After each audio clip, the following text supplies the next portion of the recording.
Headlines: Wike reacts to Atiku campaign's allegation of threats to life.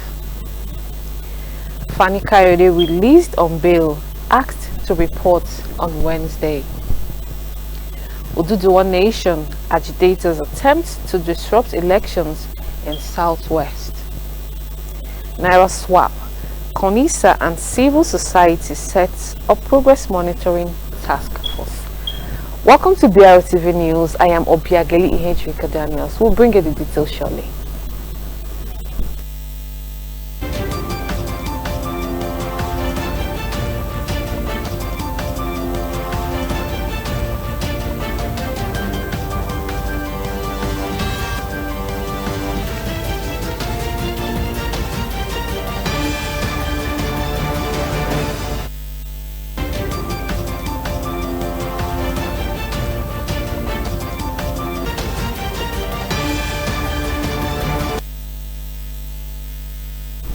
Now the details.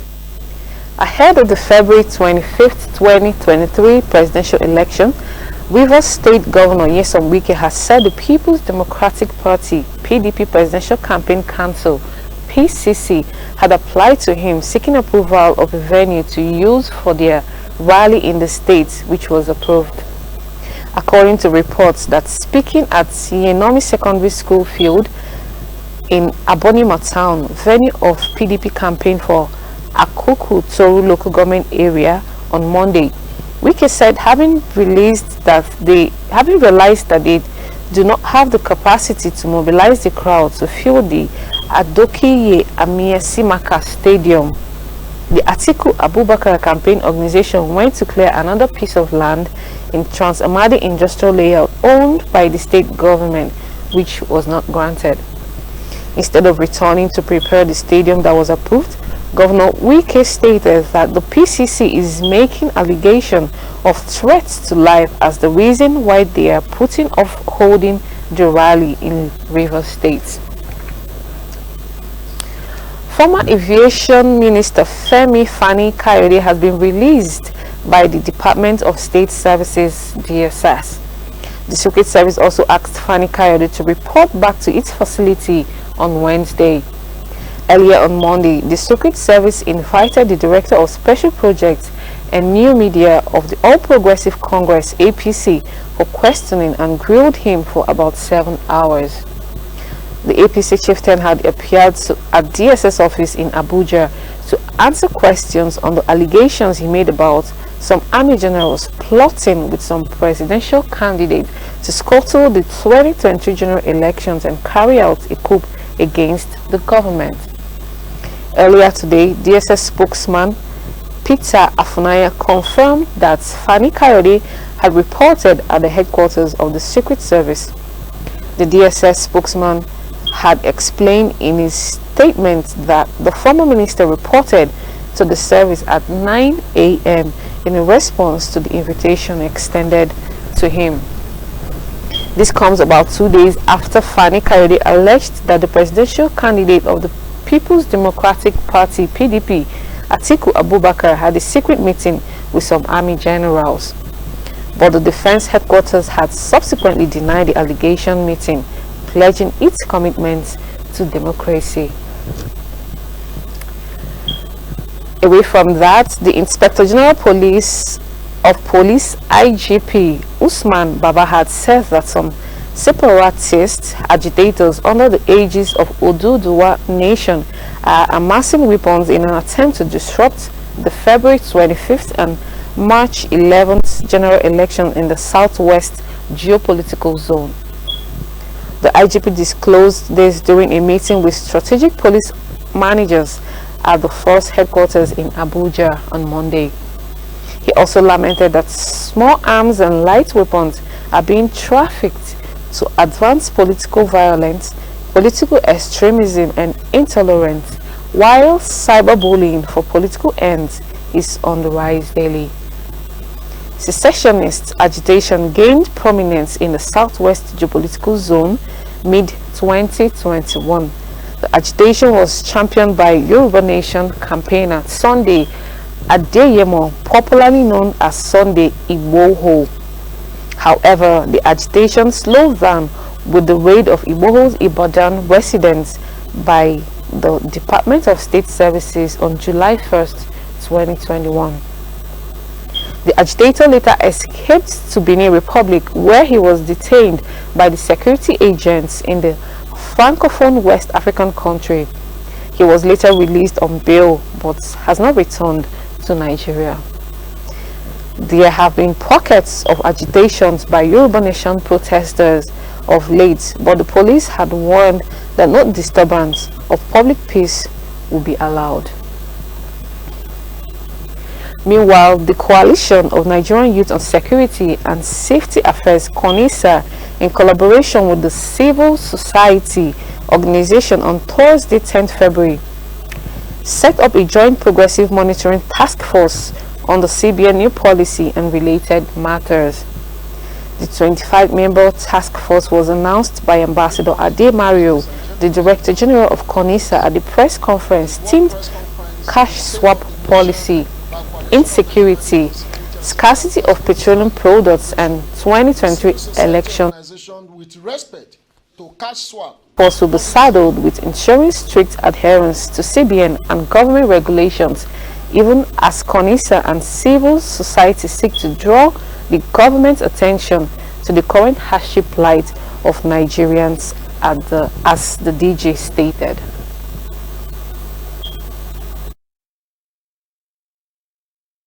Fully observed.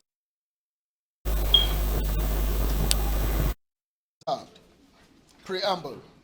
Consequence on the visible economic hardship that has been faced by Nigerians in the past few weeks, resulting from inadequacy of petroleum products for domestic consumption, the new Nigerian Naira swap policy of the Central Bank of Nigeria. It has become necessary that CONISA and other civil society organizations provide the needed interface for youth and Nigerians, populace at large. You will recall that incessant queue has been witnessed in our filling stations across the country. Shocked are getting more. Fish is not available even as at when due. It is to go astray and to allow our economy to go downward, insecurity that is going to increase, insecurity that is already leading our country. So also the issue of 2023 election, we advise everybody that should not take the advantage of the situation at hand now to commit crime that is capable to jeopardize the peace and tranquility of this nation. Live on daily incomes. You go to the farm, you work for 3 hours, they pay you 1,000, you keep it for another day. Now, how can this man go in 2 days attempting to get cash without any reasonable effort, bringing out result? So, in that case, we have seen that the policy itself is good, but the implementation pattern have become detrimental to the people it seeks to protect. And in that vein, when you anger this large number of our populace, it will precipitate actions like the one we are witnessing now. You see people going to the bank, getting naked, people attacking banks. These are the quiet about things that matters. What am I trying to say in this regard?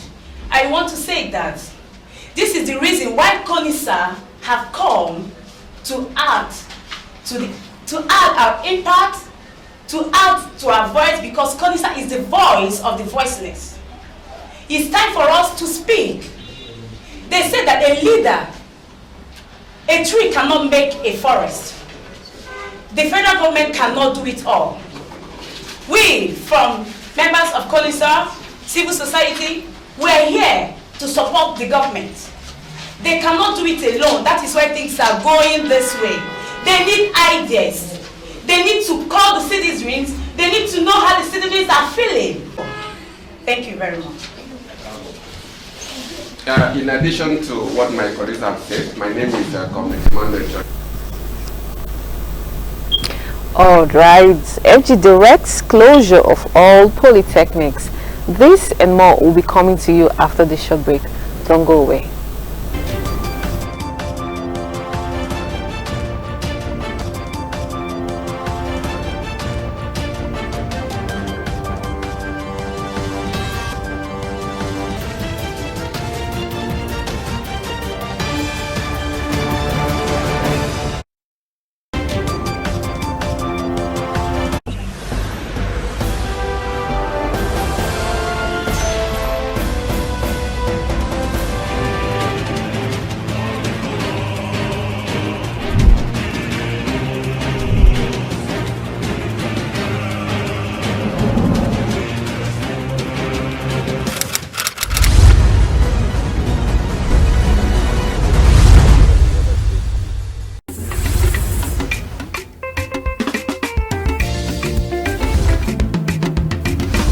they happen for inside there, we.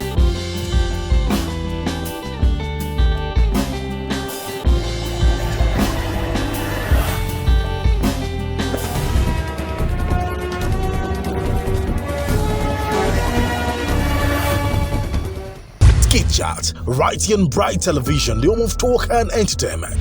Skit Chat.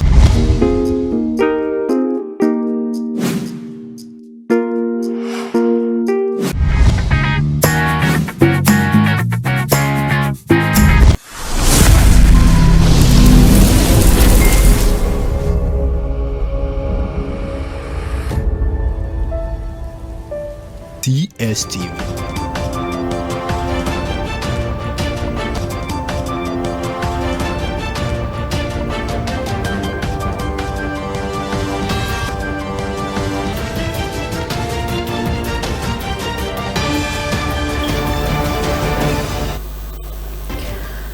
Welcome back.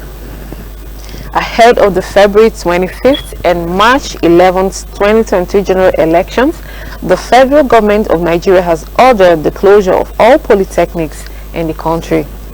The directive was issued by the Minister of Education, Adamu, in a letter signed by an official of the ministry, Ayo Folorunsho. The letter, which was made available to journalists in Abuja, was addressed to the Executive Secretary of the National Board for Technical Education, NBTE, Idris Bugaji. The minister directed that the instruction be conveyed to rectors and provosts of all polytechnics and that academic activity should be stopped between February 22nd and March 14th, 2023. The letter reads in part: in view of concerns expressed in the security of states, students and properties of our respective institutions, the Minister of Education, Adamu, has, following extensive consultations with the relevant security agencies, directed that all polytechnics be shut down. Similarly, the National Universities Commission, NUC, had ordered the closure of universities across the country within the same period to enable students to participate in the February 25th and March 11th general elections. Moving on to foreign scene, a gunman who killed at least 3 people and wounded 5 in a U.S. university campus shot himself dead Monday after a massive police manhunt. Thousands of students at Michigan State University were ordered to shelter in place after shots were fired in a campus building in the early evening, leaving 2 dead. The gunman fled to the Students' Union, where he killed 1 more person, sparking a major police operation as officers swarmed the 5,000-acre campus. Just after midnight, police confirmed the suspected gunman had shot himself dead a short distance away. Rosman said hundreds of officers from several agencies had been involved in the operation to try to find the gunman, releasing a photograph of a black man in a baggy blue jacket and wearing red shoes. Police refused to give details of the victims, including whether they were students or faculty members of the university, one of the top institutions in the United States. They also said they could not confirm whether the suspect had any connection to the university, but said they had not been aware of any threats to the community in recent weeks. Gun violence is alarmingly common in the United States, a country where there are more guns than people and where attempts to clamp down on their spread are always met with stiff resistance.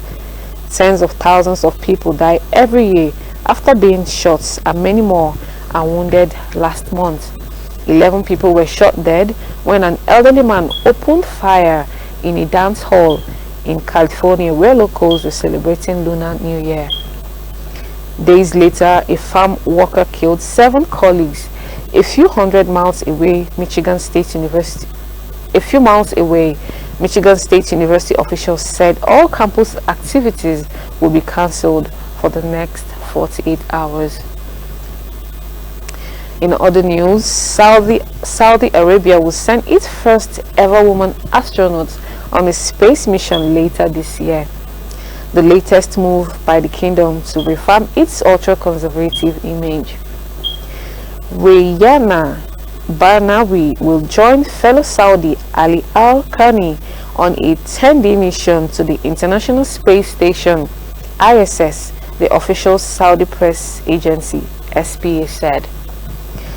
Barnawi and Al Khani will fly to the ISS aboard a SpaceX Dragon spacecraft as part of a mission this spring by the private space company Axiom Space, SPA and Axiom said. Also on board AX-2 will be Peggy Whitson, a former NASA astronaut who will be making her 4th flight to the ISS, and John Schaffner, a businessman from Tennessee who would serve as pilot. The AX-2 crew will be launched to the ISS by a SpaceX Falcon 9 rocket from Launch Complex 39A at NASA's Kennedy Space Center in Florida. Oil-rich Saudi Arabia will be following in the footsteps of the neighboring United Arab Emirates, which in 2019 became the first Arab country to send one of its citizens into space. And moving on to sports. Jurgen Klopp spoke of his massive relief of winning the Merseyside derby. And that's it on BRTV News. But before we go, here's a quick recap of our top stories. Wike reacts to Atiku campaign allegation threat to life. Fani Kayode released on bail, asked to report on Wednesday. Oduduwa Nation agitators attempt to disrupt elections in Southwest. Naira swap. CONISA and civil society set to set up progress monitoring task force. And that's it on BRTV News at noon today, produced and packaged by Wally Cole. I am Obiageli Ihejirika Daniels. Good afternoon.